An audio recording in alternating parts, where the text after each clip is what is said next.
tout le monde, j'espère que vous allez bien. Moi ça va très bien. Pour ceux qui sont nouveaux et qui tombent sur ma vidéo, je suis Emma, je suis à l'île Maurice et là on est actuellement dans mon jardin. Donc sur ma chaîne on parle d'investissement, de finances, de budget et aussi d'entrepreneuriat. Donc si ces sujets vous intéressent, je vous invite à vous abonner et aussi à me suivre sur mon compte Instagram et sur mon compte TikTok. Et pour ceux qui ont l'habitude de regarder mes vidéos, je vous fais de gros bisous et je vous dis merci.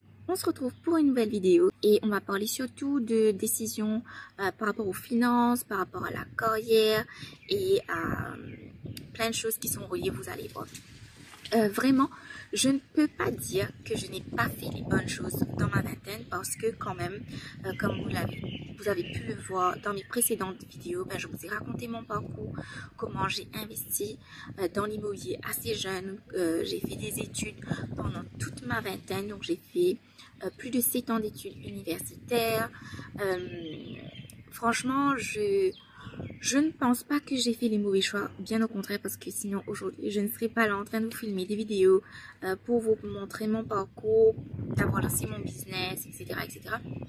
Mais il y a des choses quand même que j'aurais pu faire mieux et pour moi cette vidéo c'est vraiment de vous sensibiliser, de vous partager mon expérience et peut-être aussi de vous éviter de faire certaines erreurs ou de développer des automatismes et des bonnes habitudes dès votre plus jeune âge, en tant qu'adulte en tout cas.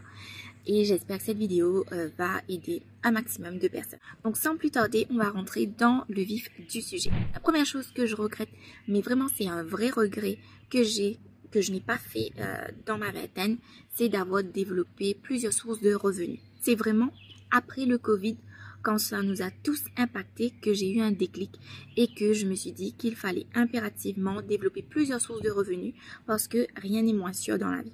Toute ma vingtaine quasiment, donc de mes 23 ans à mes 30 ans, 31 ans, j'étais fonctionnaire, j'étais enseignante dans les établissements secondaires. Donc j'étais enseignante de Travel and Tourism et j'enseignais aussi entrepreneurship et business studies, entrepreneurship, etc.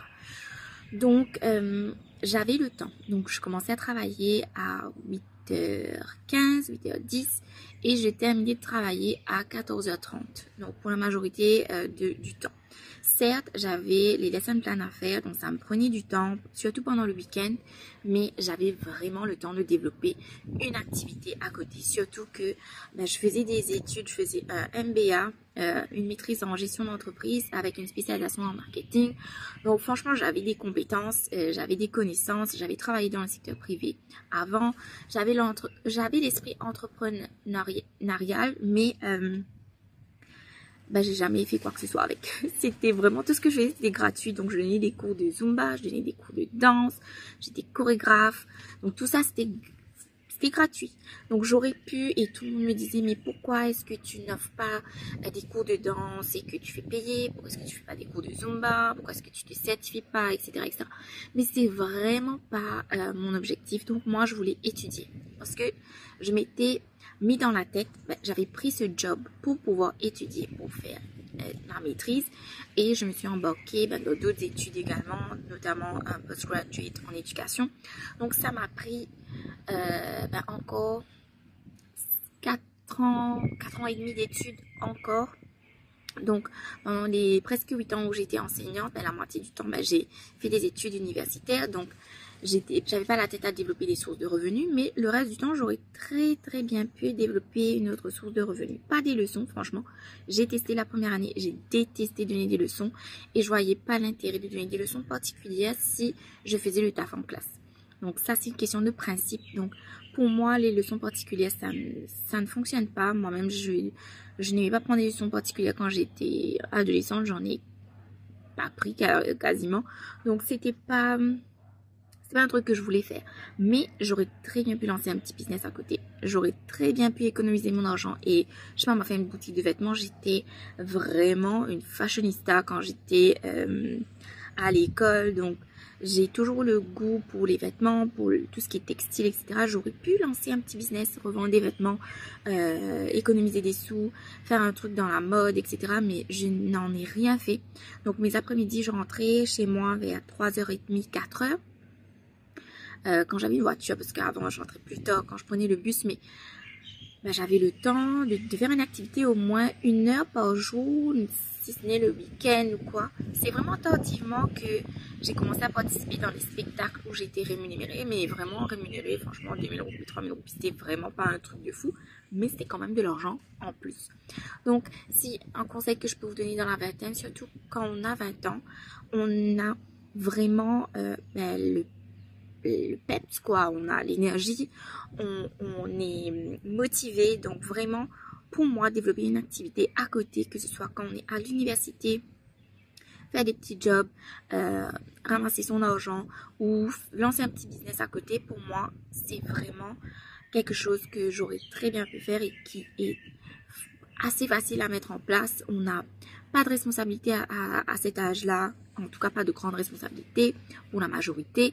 On n'a pas forcément des enfants, un foyer à s'en occuper, etc. Donc on a le temps et on a aussi les moyens d'investir dans une activité sur le côté, de faire un business. Donc il y a tellement de possibilités, franchement, babysitting, faire des gâteaux, des cookies, qu'est-ce que je peux vous dire, faire du jardinage, je sais pas moi, si vous avez la main verte, vous aurez pu vendre des plantes, il y a tellement de choses à faire, franchement, même donner des cours particuliers, faire du tutoring, tout ce genre de choses, quoi, ça, j'aurais très bien pu le faire et je l'ai pas fait. Donc ça, c'est un grand regret que j'ai, c'est de ne pas avoir développé plusieurs sources de revenus. Et une chose en entraînant une autre, c'est de ne pas avoir fait des économies. Franchement, jusqu'à ce que je me marie, quoi. J'avais 28 ans quand je me suis mariée. Je faisais jamais des économies. Je vivais paycheck to paycheck, franchement. Et j'habitais chez mes parents. Je gagnais bien ma vie. Donc, pour savoir, donc moi j'ai commencé quand j'étais prof, le salaire était à 19 000 et quelques, ensuite c'est passé à 23 000 et quelques, donc je dirais que mon salaire était entre les 19 000 et les 27 000 environ, quand j'avais ces âges-là, enfin avant mon mariage, mais franchement, qu'est-ce que j'en faisais, quoi? Qu'est-ce que j'en faisais? J'ai pris un loan, donc on va parler de ça juste après. J'ai pris un emprunt pour acheter une voiture. Je payais mon emprunt, j'avais une assurance vie, une assurance médicale, si je me trompe pas. Et puis tout le reste de mes sous, ça partait dans quoi? Dans des vêtements, dans des sorties. Déjà, je sortais pas énormément, mais ça partait dans les sorties, dans les restaurants, la nourriture. Franchement, c'était vraiment ça, quoi. Les chaussures, les sacs à main, les vêtements, etc. Et je dépensais sans compter. J'ai même pas acheté. Moi, j'ai jamais été très électronique ou quoi que ce soit, donc j'ai jamais vraiment acheté des choses coûteuses, des téléphones portables qui coûtaient beaucoup d'argent. Ça n'a jamais été mon truc, mais je dépensais énormément d'argent dans les vêtements. Ça, je peux vous le dire. Dans les chaussures, donc j'avais des chaussures qui allaient avec tous mes vêtements. J'avais des sacs à main qui avaient tous mes vêtements. C'est encore plus moins le cas, mais beaucoup moins. Et surtout par rapport aux revenus que je gagne maintenant, c'est beaucoup moins. Mais vraiment, je dirais la moitié de mon salaire, ça portait dans du divertissement. Plus de la moitié, franchement, plus de la moitié. J'économisais rien du tout. Et je regrette énormément de ne pas avoir déjà débuté, de faire un budget. Je voyais pas l'intérêt pour moi d'économiser parce que je gagnais bien ma vie. Pour moi, pour le mois prochain, j'allais gagner encore ce salaire. Donc, quel était pour moi l'intérêt d'économiser? Franchement, très mauvaise mentalité. Mais vous avez vu, ma mentalité a complètement changé à partir de ma trentaine. J'économise énormément d'argent. Sur mon salaire, j'économise vraiment beaucoup. Et c'est une chose que je regrette vraiment beaucoup. J'aurais pu m'acheter une voiture cash, par exemple, au lieu de prendre un emprunt. J'aurais pu payer mes études cash. J'aurais pu faire tellement de choses. J'aurais pu voyager. J'aurais pu faire plein de choses que je n'ai pas fait parce que je dépensais vraiment mon argent dans des futilités. Ensuite, des choses que j'ai faites par rapport à l'argent aussi, ce que je regrette aussi, c'est justement d'avoir pris des emprunts avec des taux d'intérêt qui étaient vraiment très forts. Il faut savoir, quand on est fonctionnaire, on a beaucoup de facilité, surtout pour prendre des emprunts. Ça, c'est un truc qui est très bien, mais un truc qui est pas bien non plus, c'est que on est tenté de prendre des emprunts pour tout et n'importe quoi. Donc, je vais vous donner des exemples. Moi, j'avais des collègues qui... vous connaissez cette expression « keep up with the Jones » ? Joneses, un truc comme ça. C'est... ça peut comme « keep up with the Kardashians ». C'est de garder un certain niveau de vie qu'on n'a pas. de faire des choses parce qu'on est en compétition avec nos collègues. Donc ça, c'est un truc, je vais vous le dire, ça c'est pas un secret, en tout cas pour moi, c'est pas un secret, c'est que dans l'environnement professoral, quand on est prof, je pense que quand on est fonctionnaire, il y a une certaine frustration de ne pas évoluer aussi vite que dans le secteur privé. Et ça, je parle de mon expérience, je ne veux offenser personne, je ne veux blesser personne, mais c'est un témoignage que je fais là, car je dis ce que j'ai vu, quoi, ce que j'ai vu, ce que j'ai vécu. Dans le secteur public, eh bien, il y a une certaine frustration que moi j'ai remarquée, c'est qu'on n'évolue pas forcément aussi vite, on n'évoluera jamais aussi vite que le secteur privé. Et les salaires sont pas les mêmes, les opportunités ne sont pas les mêmes. Et du coup, ça crée une frustration. Et comment vous dire, quand on est prof, on est loin d'être riche, quoi. On n'est pas riche du tout. Je crois que le salaire maximum après X nombre de carrières, c'est dans les 55 000 roupies. Et ça, c'est quand tu es dans la cinquantaine, quoi. Quand tu es proche de ta retraite, que tu as ce salaire-là. Mais avec le coût de la vie, etc., ça ne matche pas au fait. Donc, c'est pour ça que beaucoup de profs donnent des leçons.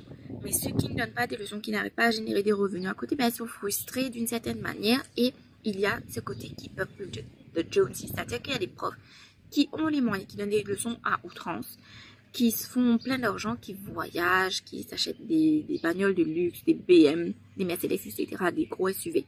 Et il y a les autres qui les envient et qui sont frustrés. Donc, il y a une espèce de compétition, vraiment, où là où j'étais, il y avait des compétitions de voitures. Donc, quand quelqu'un changeait de voiture, il y avait 5 autres profs qui changeaient de voiture.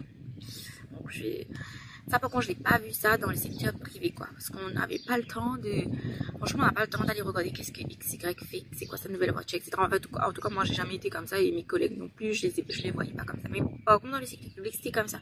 Tout le monde savait qui avait changé de voiture, combien est-ce qu'il avait payé, qui était parti en voyage, combien est-ce qu'il avait payé, qui partait en croisière, etc. Et du coup, ça crée une frustration chez certaines personnes. Et ils prenaient des emprunts. Donc moi, j'ai vu des gens prendre des emprunts pour aller en voyage. T'as pas les moyens d'aller en voyage, mais tu prends un emprunt pour aller en voyage. Et tu payes. Parce qu'un emprunt pour aller en voyage, c'est un personal loan. Et les personal loans, les taux d'intérêt sont très très forts. Donc vous allez rembourser un tarif qui n'est pas raisonnable au fait.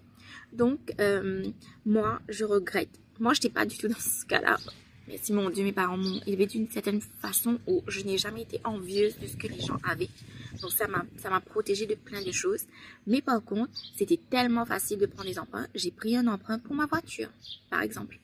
Donc j'ai pris un emprunt à la Mutual Aid et les taux d'intérêt, je crois, si je me trompe pas, c'est à 12%, ce qui est très très fort. Comparé par exemple à un emprunt pour une maison moi mon emprunt était à 5%. Donc 7% depuis, c'est vraiment énorme. Je remboursais plus du double, quoi. Donc pour des petites sommes, vous payez beaucoup. Mais l'emprunt est tellement facile à avoir que tout le monde prend des emprunts, par exemple à la Mutual Aid. À chaque fois que j'y étais, il y avait la queue de malades. Tout le monde y a prendre des emprunts. C'est une facilité que le gouvernement offre. C'est bien, sans être bien, parce que ça nous encourage à nous endetter. Donc j'étais endettée. Ensuite, j'ai pris un autre petit loan pour mes études, pour mon master. Et franchement, avec le salaire que je gagnais, j'aurais très bien pu économiser tout mon argent, 50% de mes revenus, et payer cash mes études, payer ma voiture, au moins la moitié de ma voiture. Je pense pas que j'aurais pu payer la totalité, mais au moins la moitié. Mais c'était une ancienne voiture, j'avais payé, je me rappelle plus, 200 000 roupies. J'aurais très bien pu économiser 100 000 roupies. Franchement, j'aurais très bien pu en un an économiser 100 000 roupies et payer au moins la moitié de ma voiture. Donc ça, c'est des regrets que je n'aurais pas dû faire. Franchement, sur mon salaire, je pense que je repayais 3600 roupies, un truc comme ça. C'était pas énorme, mais je repayais plus du double du prix de ma voiture, par exemple. Et c'était pas nécessaire parce que le tarif, 200 000 roupies, franchement, je l'aurais pu l'économiser. Donc ça, c'est des engrenages dans lesquels on rentre à 20 ans quand ça devient facile. Et surtout quand votre entourage, moi, franchement, j'avais des collègues, mais c'était tellement facile d'aller à la Mutual Aid. Ils prenaient des emprunts sur emprunts, ils étaient endettés jusqu'au cou, juste pour s'acheter des voitures de marque allemande, juste pour construire des maisons démesurées, ils n'avaient pas les moyens, juste pour aller en vacances. Donc, mon environnement faisait que c'était normal de s'endetter. Ben, je me suis endettée. Donc ça, je le regrette. Si vous êtes dans la vingtaine et que vous me regardez actuellement, franchement, faites des sacrifices. Dans la vingtaine, vous allez être tellement récompensé. À la trentaine, vous ne serez pas endetté et vous serez moins stressé. Vous aurez tendance à faire des choses pour vous et non pas pour repayer ces emprunts. Vous ne vivrez pas pour rembourser, vous vivrez pour vous faire plaisir, pour être libre de vos choix. Donc, quand vous avez un emprunt, vous n'êtes pas libre de vos choix, vous n'êtes pas libre financièrement et vous êtes obligé de faire certains choix juste pour payer vos dettes et c'est pas vraiment une bonne entrée dans la vie d'adulte. Donc, un conseil que je peux vous donner. On va venir à l'éducation. Donc, franchement, comme je vous ai dit, moi, j'ai fait beaucoup d'années d'études qui m'ont permis aujourd'hui d'être là où j'en suis. Ça, vraiment, je peux le dire. Mais j'aurais peut-être pas forcément fait les études que j'ai faites, quoi. Donc moi, j'ai fait des études à Châtelfer. Donc, mes études ont coûté une blinde à mes parents. Mais merci mille fois à mes parents. Ensuite, j'ai fait un PGC. Je regrettais vraiment le PGC, le Postgraduate in Education. Mais aujourd'hui, je suis formatrice et ces études en pédagogie, en psychologie m'aident tellement. Franchement, j'aurais pas eu la vie que j'ai maintenant sans ces études. Donc, rien n'arrive au hasard. Mais mon master, mon MBA, franchement, un MBA actuellement, Anine Maurice. Enfin, actuellement, moi, dans mon métier dans le digital, à quoi ça me sert? C'est juste un papier pour l'honneur. Franchement, c'est juste pour l'honneur. Les gens te respectent un peu plus, légèrement. Hein, franchement, rien de fou. Juste pour dire, voilà, j'ai un master. Voilà, j'ai une maîtrise en gestion d'entreprise. Mais tout ce que j'ai appris dans la gestion d'entreprise, vraiment, je l'ai appris sur Internet. Sur Internet, c'est les cours que j'ai suivis en ligne, c'est les vidéos YouTube que je regarde. De ma propre expérience, j'apprends, je m'éduque dans des livres que j'ai achetés. C'est vraiment ça qui m'a appris l'entrepreneuriat. C'est pas mon MBA. Franchement, j'ai payé 200 000 roupies, mais ces 200 000 roupies, j'aurais pu les mettre dans des coachings personnalisés avec des coachs dans l'entrepreneuriat aux États-Unis, par exemple.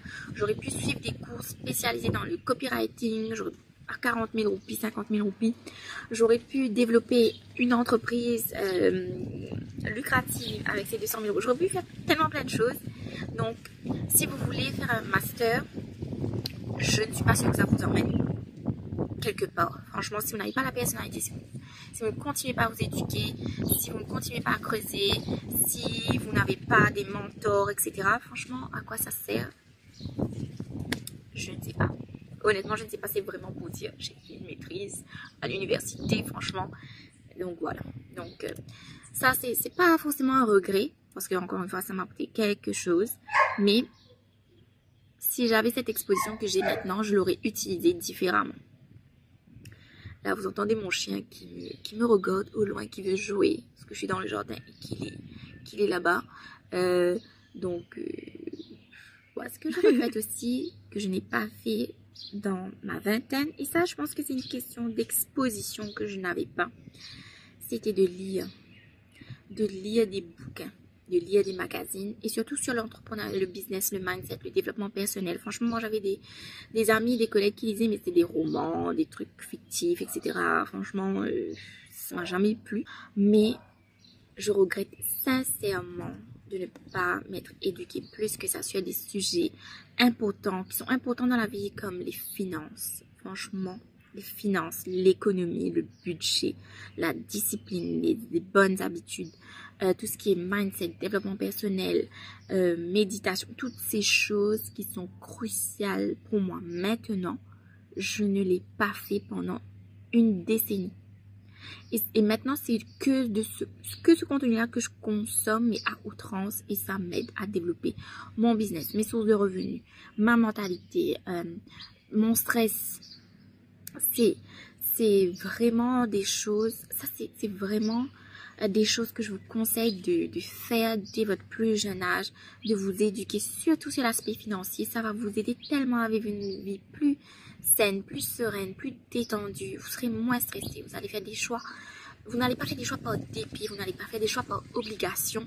Vous allez faire des choix parce que vous avez envie de les faire en toute conscience. Vous allez vous développer personnellement, vous allez apprendre à parler en public, à avoir des conversations avec des gens, à développer des talents que vous pourrez monétiser par la suite.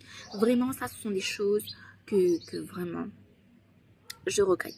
Vous allez apprendre à investir votre argent, à faire de l'argent déjà et à investir cet argent et à vous développer, à vous ouvrir sur le monde, à développer des compétences. Vraiment, ça c'est un truc que je vous conseille vraiment de faire. Voilà pour moi, pour mes regrets, c'était vraiment par rapport à ma gestion de mon argent, à développer des sources de revenus additionnelles en plus de ce que j'avais, parce que j'avais le temps. Donc ça c'est un facteur, j'avais le temps. Et j'ai pas utilisé le temps à bon escient. J'ai utilisé mon temps à regarder des films, à sortir. C'était bien, franchement, c'était très bien même. Mais j'aurais pu au moins prendre 1 heure ou 2 heures pour développer une activité à côté. J'aurais pu quitter mon job de prof plus tôt. J'aurais pu avoir un business plus tôt. J'aurais pu avoir des investissements plus tôt. Donc maintenant, je suis en train de les faire dans la trentaine. Il n'est jamais trop tard, bien sûr. Mais si on peut le faire plus tôt, franchement, c'est que du bonus. Donc voilà, c'est tout pour moi pour aujourd'hui. J'espère que cette vidéo vous a plu, qu'elle vous aura aidé à y voir plus clair. Peut-être que ça va vous motiver à faire certains choix. Franchement, si c'est le cas, ça me fait énormément plaisir. Et je vous dis à la semaine prochaine pour une nouvelle vidéo. D'ici là, prenez soin de vous et je vous embrasse très fort. À bientôt sur ma chaîne. Ciao, ciao!